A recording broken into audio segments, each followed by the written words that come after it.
Joining me now is James Zogby. He's in Washington, D.C. He's also the founder of the Arab American Institute. Mr. Zogby, thank you so much for being with us here on France 24. The deadliest day in the West Bank in almost 20 years. What do you make of that? Look, this has been a period of great trauma for Palestinians and now for Israelis. I mean, there's simply no justification for the massacre of these 7 people. Just as I believe there was no justification for what Israel has been doing in Jenin. Understand that the raid that took place yesterday killed 10, but there has been ongoing invasions of Jenin. And the Israelis always claim that it's a ticking bomb or that they were going after assailants. But, you know, when the judge and jury is the bullet from an Israeli gun, we have no way to understand who they were doing or what they were doing. But what they were doing, we know, is invading a Palestinian community, going undercover. They were using milk trucks this time, creating terror and fear. And yeah, people shoot at them, as people will do when they feel that they're under invasion. And so it's traumatic. And I think that Palestinians have been living with this for a long time. And Jenin in particular is a hotbed because of the way that Israel has acted with impunity in that area. Your institute is based in the U.S. Anthony Blinken is heading to the Middle East next week. He said that this isn't going to affect his trip. What would you like to see come out of that? Obviously, he wasn't intending to have this on his radar, I suppose, but it's now obviously got to be center stage, surely. It's on his radar, no doubt. And frankly, I just met with him today. A group of us did. And what we did was we urged him to indicate, to make clear that there were consequences to behavior. There's always consequences for Palestinian behavior.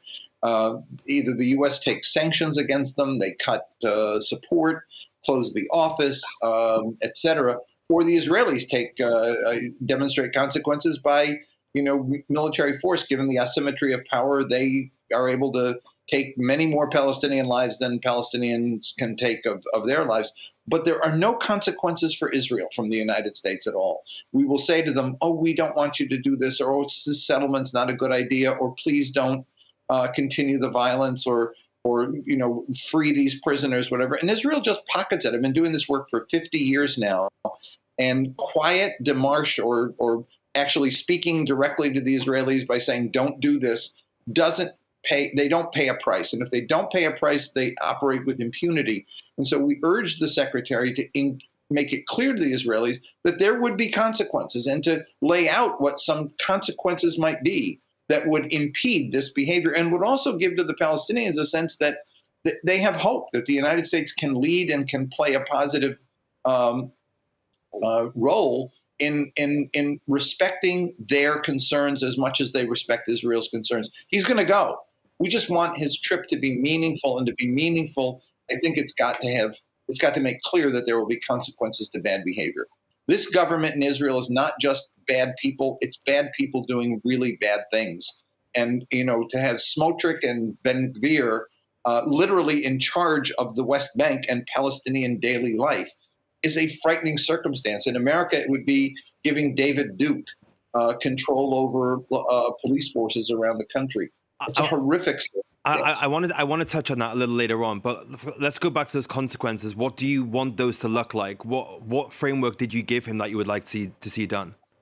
Look, there are things that you can do that are short of cutting aid. I mean, I'd like to cut aid, but I know that that's a congressional issue. But the U.S. can support UN resolutions. We can take the sanctions that we put on the International Criminal Court, take them away. We can take the 6 human rights groups that Israel has declared terrorist with no evidence that have been rejected by the Europeans and rejected by the U.S. And we can say, we don't accept that, and we're going to support these groups financially so that they can continue to be human rights defenders in the West Bank. That would send a huge message to the Israelis. Even really tough talk. I mean, Clinton, I remember, was very clever in being able to come up with things that the Israelis read back quite clearly as not whining, not complaining, but making a very definitive position.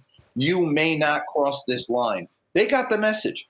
But operating as we have for the last 2 decades, with only sweet talk and no direct consequences, what's happened is that the Israelis have come to operate with impunity.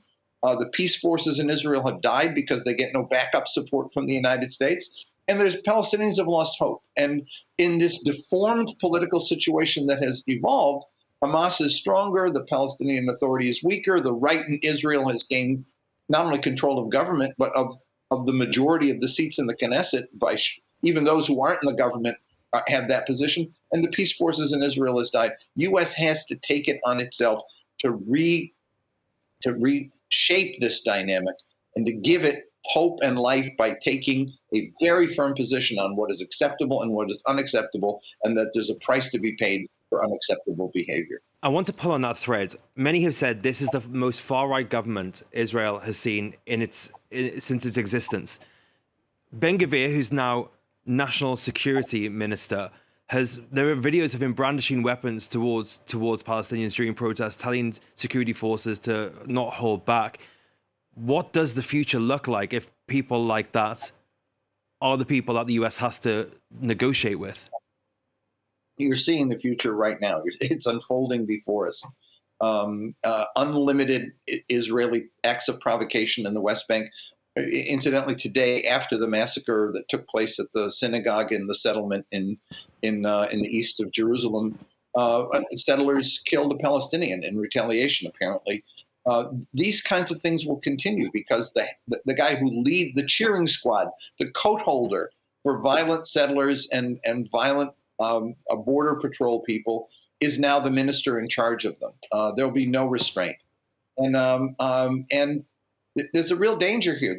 We're sitting on a powder keg. It's the fuse is burning. The question is the U.S. going to act decisively? Because it's the only force that can act decisively to cut this fuse off and stop it. And the only way you can do that is with declaring some specific consequences to bad behavior.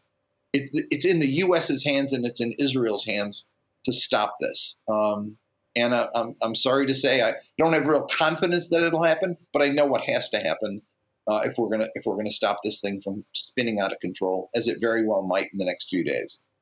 Mr. James Zogby, thank you so much for joining me there live from Washington, D.C. Thank you so much for having me. And again, my heart goes out to the people who lost their lives today and also to those who lost their lives yesterday. Thank you. Thank you for that.